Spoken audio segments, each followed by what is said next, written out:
Bismillahirrahmanirrahim. Assalamu alaikum dear students, how are you? I hope you are all doing well. As you know that we were on the second unit and we have already read about the first three paragraphs of this particular unit. So in this video we are going to study about the fourth paragraph.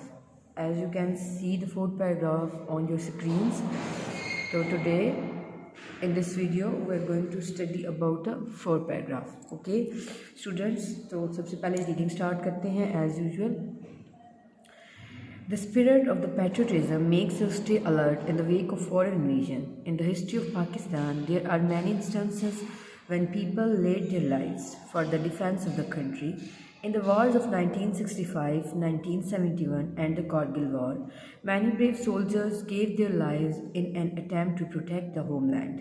ठीक है, अब आगे ये बहुत से नाम हैं.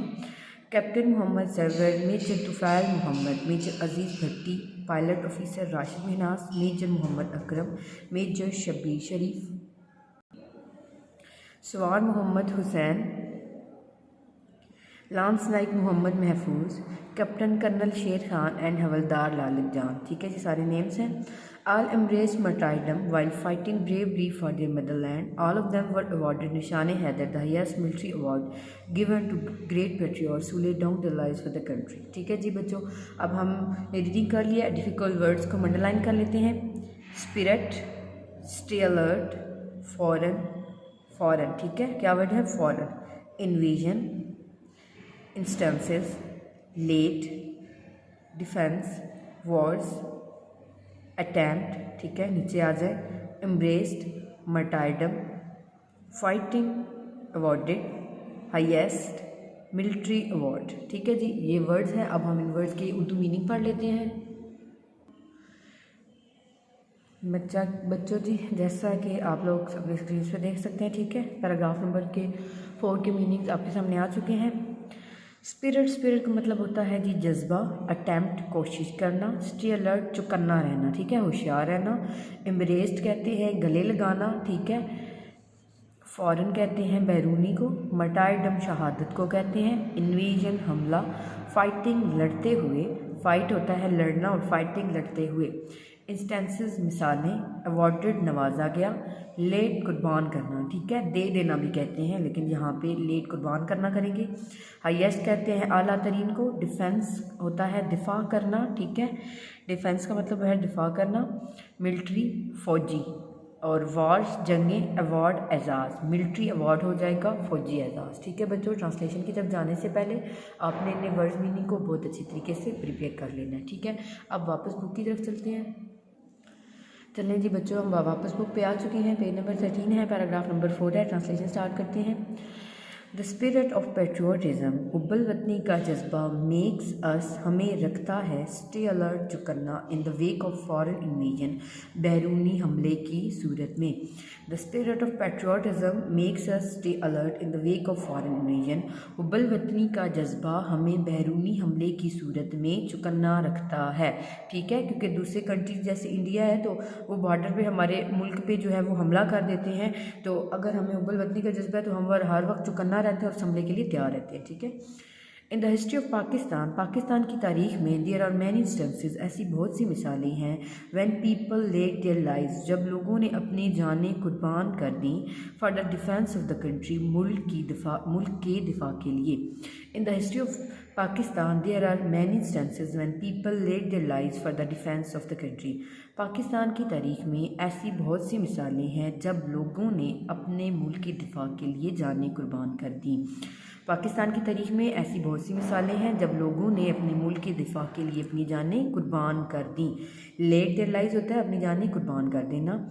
इन the wars of 1965, 1971 and the Kargil war, 1965, 1971 और कारगिल की जंगों में. ठीक है, नहीं बल्कि हम ऐसे कर लेंगे, ज़्यादा सूटेबल है. 1965 और 1971 की जंगों में और कारगिल की जंग में, ठीक है। 1965 और 1971 की जंगों में और कारगिल की जंग में मैनी ब्रेव सोल्जर्स, बहुत से बहादुर सिपाहियों ने गेव देयर लाइव्स, अपनी जानें कुर्बान कर दी, ठीक है। यहाँ भी गेव का मतलब कुर्बान कर दे भी कर सकते हैं और दे दी भी कर सकते हैं, ठीक है। मैनी ब्रेव सोल्जर्स गेव, अपनी जानें दे दी, देयर लाइव्स, अपनी जानें दे दी, इन एन अटेम्प्ट, कोशिश में, टू प्रोटेक्ट, हिफाजत करने की, द होमलैंड, अपने मुल्क की, ठीक है जी। In the wars of 1965, 1971 and the Kargil War, many brave soldiers gave their lives in an attempt to protect the homeland. 1965, 1971 की जंगों में और कारगिल की जंग में बहुत से बहादुर सिपाहियों ने अपने मुल्क की हिफाजत की कोशिश में अपनी जानें कुर्बान कर दी, ठीक है। बहुत से बहादुर सिपाहियों ने अपने मुल्क की हिफाजत की कोशिश में अपनी जानें कुर्बान कर दी भी, ठीक है, और अपनी जानें दे दी भी, ठीक है, ठीक है। आगे फिर जिन लोगों ने जानें दी थी उन सब के नाम हैं captain Mohammad Sarwar, major Tufail Mohammad, major Aziz Bhatti, pilot officer Rashid Minhas, major Mohammad Akram, major Shabbir Sharif, सवार Mohammad Hussain, lance Naik Mohammad Mahfuz, captain colonel शेर खान एंड हवलदार लाल जान, ठीक है। ये तमाम वर्ड्स आपको बच्चों लिखने भी आने चाहिए, ठीक है जी। आल, इन सब ने एम्ब्रेस्ड, गले लगाया, मटाइडम, शहादत को, आल एम्ब्रेस मटाइडम, इन सब ने शहादत को गले लगाया, ठीक है। ये भी कर सकते हैं और ये भी कर सकते हैं, इन सब ने जामे शहादत नोश किया, ठीक है। दोनों सेंटेंसेस में दोनों, ठीक है, आप दोनों कर सकते हैं। वाइल फाइटिंग ब्रेवली, बहादुरी से लड़ते हुए, फॉर देयर मदरलैंड, अपने मुल्क के लिए, all embrace martyrdom while fighting bravely for their motherland, इन सब ने अपने मुल्क की खातर बहादुरी से लड़ते हुए शहादत को गले लगाया। All of them were awarded निशान हैदर, इन सब को निशान हैदर से नवाजा गया। द हाईएस्ट मिलिट्री अवार्ड, जो एक आला तरीन फ़ौजी एजाज़ है, गिवन टू ग्रेट पेट्रियट्स, जो उन मुहिबान वतन को दिया जाता है, who lay down their lives, जो अपनी जानें कुर्बान कर देते हैं, फॉर द कंट्री, मुल्क के लिए, जो मुल्क के लिए अपनी जानें कुर्बान कर देते हैं। All of them were awarded निशान Haider, the highest military award given to the great patriots who laid down their lives for the country. इन सब को निशान हैदर से नवाजा गया, जो एक आला तरीन फ़ौजी एजाज़ है, जो उन मुहिबान वतन को दिया जाता है जो मुल्क के लिए अपनी जानें कुर्बान कर देते हैं। बस ये बच्चों आज के लिए इतनी बहुत है, ठीक है। हमने बस आज के इस वीडियो में पैराग्राफ नंबर 4 को ही पढ़ना है, ठीक है। एक पैराग्राफ रह गया है, इंशाल्लाह नेक्स्ट वीडियो में उसकी स्टडी करेंगे, ठीक है। आई होप आपको ये पैराग्राफ अच्छे से समझ आ गया होगा। मेरे पास ये रिटन फॉर्म में भी मौजूद है बच्चों। ये बच्चों जो पैराग्राफ मैंने आपको पढ़ाया, ठीक है, ये आपके सामने रिटन फॉर्म में मौजूद है। आप यहाँ से इसका स्क्रीनशॉट ले सकते हैं और जब आप बुक से पढ़ेंगे तो आप इसको अपने सामने रख सकते हैं, ठीक है। तो इस तरह पढ़ने में बहुत आसानी हो जाएगी, ठीक है। इसमें ज़्यादातर उन बंदों के नाम हैं, ठीक है, याद करने वाला काम कम है, इसलिए आपने इसको अच्छी तरीके से याद करना है। चलिए जी, इस यूनिट का सिर्फ बच्चों एक पैराग्राफ रह गया है। नेक्स्ट वीडियो में इंशाल्लाह उसकी स्टडी करेंगे। तब तक के लिए अल्लाह हाफिज़।